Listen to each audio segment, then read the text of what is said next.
अब हम बात करेंगे चैप्टर सेकंड के बारे में, जो प्रिंसिपल ऑफ मैनेजमेंट है।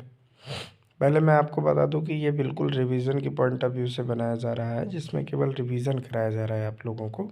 तो बहुत डिटेल्ड में डिस्कस नहीं किया जाएगा, बस ये है कि इसके कोर कंसेप्ट को डिस्कस किया जाएगा। देखिए, बात करते हैं प्रिंसिपल ऑफ मैनेजमेंट को। तो प्रिंसिपल ऑफ मैनेजमेंट की मीनिंग को समझने से पहले मैं आपके इसके नेचर की बात करूंगा, क्योंकि जो इसका नेचर है वही इसके मीनिंग को क्या करता है, डिफाइन करता है।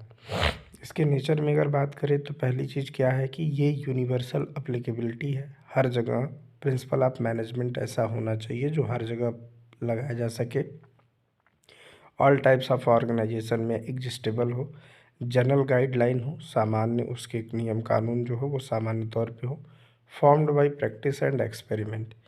ये इसके जो भी प्रिंसिपल फॉर्म किए जा रहे हों वो विथ प्रैक्टिस और एक्सपेरिमेंट होने के बाद फॉर्म किए जा रहे हों।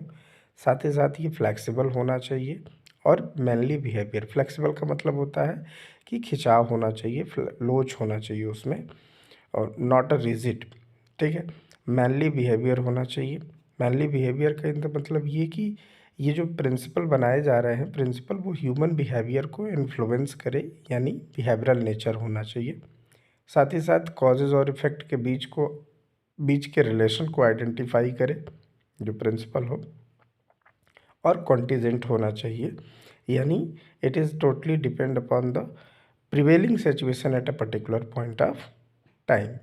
अब बात करते हैं इसके सिग्निफिकेंस जस्ट लाइक इम्पोर्टेंस के बारे में बात करते हैं कि प्रिंसिपल ऑफ मैनेजमेंट के क्या क्या इंपॉर्टेंस है, क्या यूटिलिटी है, उसके बारे में देखना है।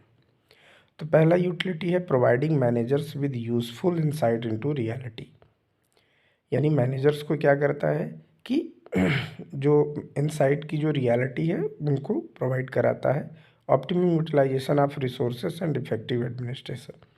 रिसोर्सेज का ऑप्टिमम यूटिलाइजेशन करता है। ऑप्टिमम इन द सेंस कि fuller utilisation of resources at a minimum cost. और इफेक्टिव एडमिनिस्ट्रेशन होता है साइंटिफिक डिसीजन, वैज्ञानिक तौर पर डिसीजन लिया जाता है। और बात करें तो meeting the changing environmental requirement. जो इन्वायरमेंटल रिक्वायरमेंट है उसको क्या करता है, उसको पूरा करता है। फुलफिलिंग सोशल रिस्पॉन्सिबिलिटी, साथ ही साथ सोशल रिस्पॉन्सिबिलिटी को पूरा करता है। Management training, education and research और साइंटिफिक। जो प्रिंसिपल ऑफ मैनेजमेंट है वो क्या करता है, वो मैनेजरियल ट्रेनिंग प्रोवाइड करता है with the education and research के साथ। अब जब हम बात करते हैं प्रिंसिपल ऑफ मैनेजमेंट में एक मैनेजमेंट के जो प्रिंसिपल देने वाले पर्सन हैं वो हैं टेलर्स। हम इसमें बात करेंगे टेलर्स साइंटिफिक मैनेजमेंट। तो देखिए ज़रा, एफ.डब्ल्यू. टेलर 1856 टू 1915 तक इनका कार्यकाल रहा है। Was an American mechanical engineer. ये अमेरिका में एक मैकेनिकल इंजीनियर थे। वो believe in analysing the work scientifically. ये ज़्यादातर विश्वास रखते थे वैज्ञानिक तौर पे काम करने का। And find one best way to do any work. और किसी भी काम करने को ये बेहतर तरीका फाइंड करने में विश्वास रखते थे। और इनकी एक बुक भी थी, principle of scientific management, was published in 1911, जो कि 1911 में इन्होंने पब्लिश किया। इन्होंने क्या दिया प्रिंसिपल ऑफ साइंटिफिक मैनेजमेंट में, इन्होंने कुछ प्रिंसिपल दिया।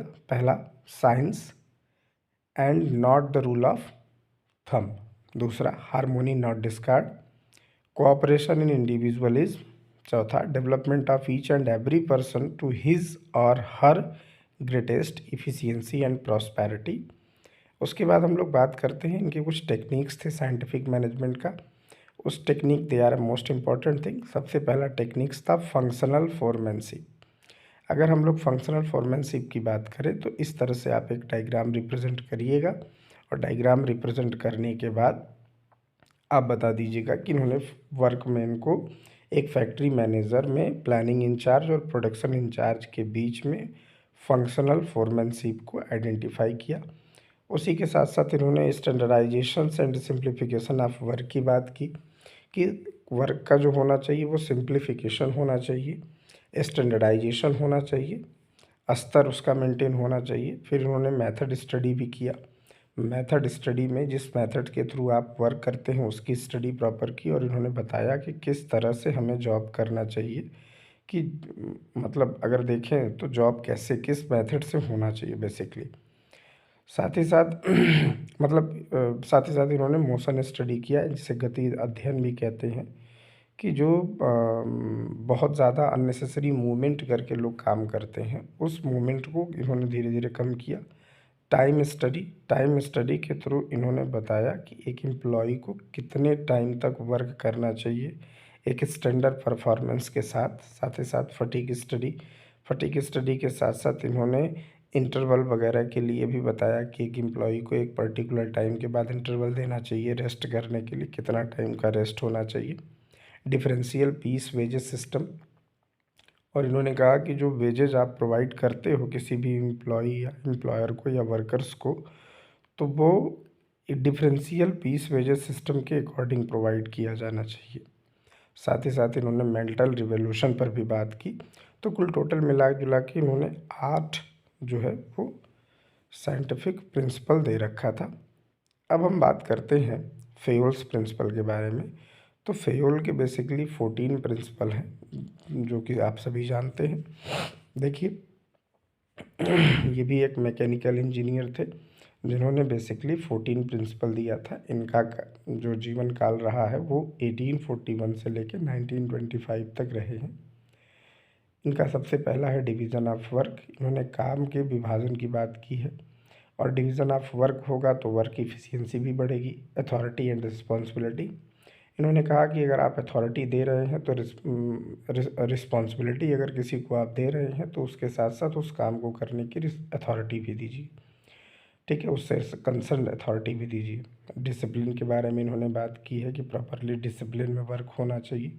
यूनिटी ऑफ कमांड, यानी कमांड किसी एक जगह से पास होना चाहिए, सभी लोग कमांड ना प्रोवाइड करें ना दें। यूनिटी ऑफ डायरेक्शन, एक ही दिशा में सब लोग मिलकर काम करें। Subordinate of individual interest to general interest, इन्होंने बात कहा है कि सबॉर्डिनेशन होना चाहिए किसका, individual interest to general interest, व्यक्तिगत हित पर ध्यान न दे के सामान्य हित पर फोकस करना चाहिए।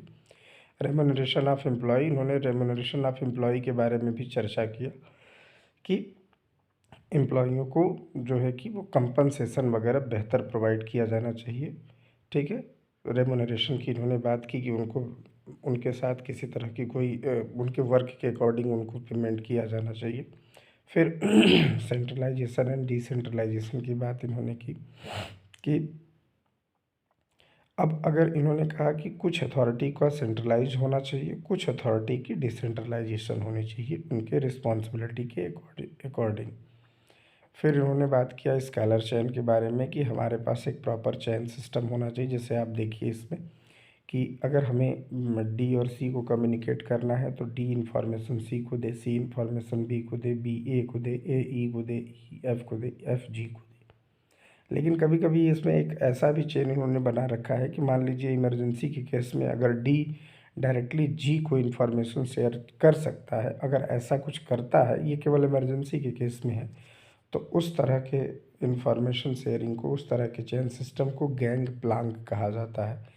अक्सर बच्चों से पूछा जाता है what is the gang Planck, तो आप इस तरह से बना के डायग्रामेटिकली आप रिप्रेजेंट कर दीजिएगा। फिर ऑर्डर की बात की जा रही है, a place of everything and everyone and everything in its place, people and materials must be in suitable place at appropriate time for maximum efficiency. यानी एक ऑर्डर प्रॉपर होना चाहिए, एक एम्प्लॉइयों का प्रॉपर प्लेस होना चाहिए, एक मटेरियल जहाँ रखा जाता है उसका भी प्रॉपर प्लेस होना चाहिए, जिसमें ऑर्डर की बात की है। साथ ही साथ इक्विटी, यानी किसी भी तरह का कोई डिस्क्रिमिनेशन नहीं होना चाहिए, चाहे वो किसी कास्ट को लेके, चाहे वो किसी ग्रेवियंसेस को लेके, चाहे जस्टिफिकेशन को लेके, किसी तरह का भी उसमें जो है डिस्क्रिमिनेशन नहीं होना चाहिए। स्टेबिलिटी ऑफ पर्सोनल, मैनेजमेंट में इस बात को विशेष तौर पे ध्यान देना चाहिए कि जो कर्मचारी को स्टाफिंग के थ्रू हायर किया जाता है उन सभी एम्प्लॉइयों में स्टेबिलिटी होनी चाहिए। ऐसा नहीं कि बार बार आप उन्हें रिट्रेच कर रहे हैं या वो छोड़कर चले जा रहे हैं, तो वो नेगेटिव इम्पैक्ट देता है। फिर इनिशिएटिव्स, अगर किसी को पहल करने की क्षमता है किसी के अंदर तो उसको इंक्रीज़ करना चाहिए, उसको डाउन में नहीं कर देना चाहिए। तो इनिशिएटिव्स भी देखना चाहिए, उनकी थिंकिंग एबिलिटी को भी देखना चाहिए। और लास्ट में हमारा है कि spirit corps, it means to promote the team work. अब बात हम करते हैं, एक छोटा सा प्रश्न इसमें बनता है, difference between unity of command and unity of direction. तो देखिए, one subordinate should, unity of command में क्या है, मीनिंग का अंतर पहला लिखेंगे, इस तरह से आप लोग लिखेंगे, one subordinate should receive order from, should be responsible to only one superior, केवल वन सुपीरियर से ऑर्डर रिसीव करेगा और वन सुपीरियर के लिए रिस्पॉन्सिबल होगा। Unity of direction, each group of activities having same objective must have one head and one plan. यानी unity of direction का मतलब कि हर ग्रुप किसी एक प्लान के ऊपर काम करे, उसका एक ही डायरेक्शन होना चाहिए, एक ही उसका हेड होना चाहिए, उस पर काम करे। एम क्या है, प्रिवेंट डुअल सबॉर्डिनेट, डुअल मतलब दो सबॉर्डिनेट को रोकना है। प्रिवेंट ओवरलैपिंग ऑफ एक्टिविटीज़, इसमें ओवरलैपिंग ऑफ एक्टिविटीज़ को रोकना है। और इसका इम्प्लीमेशन क्या है, अफेक्ट एन इंडिविजुअल एम्प्लॉय, ये इंडिविजुअल एम्प्लॉय को अफेक्ट ना करे। और अफेक्ट द इंटायर ऑर्गेनाइजेशन, ये क्या करता है, ये इंटायर ऑर्गेनाइजेशन को अफेक्ट करता है।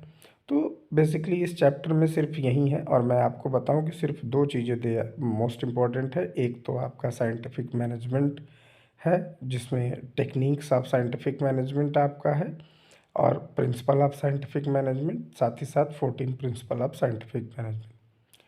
तो ये पूरा चैप्टर एक तरह से रिवाइज हो गया। And thank you so much कि आप सब लोगों ने ध्यान दिया।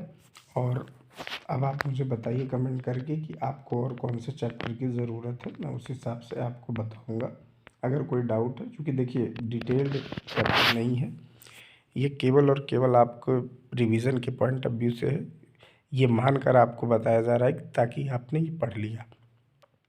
ये ड्यूरिंग द एग्ज़ामिनेशन जो बच्चे बेहतर रिवीजन नहीं कर पा रहे हैं या नोट्स नहीं बना पा रहे हैं, उनके लिए ये बहुत बेनिफिशियल होगा। बस उसको एक बार देखना है और कुछ करना नहीं। Okay, thank you.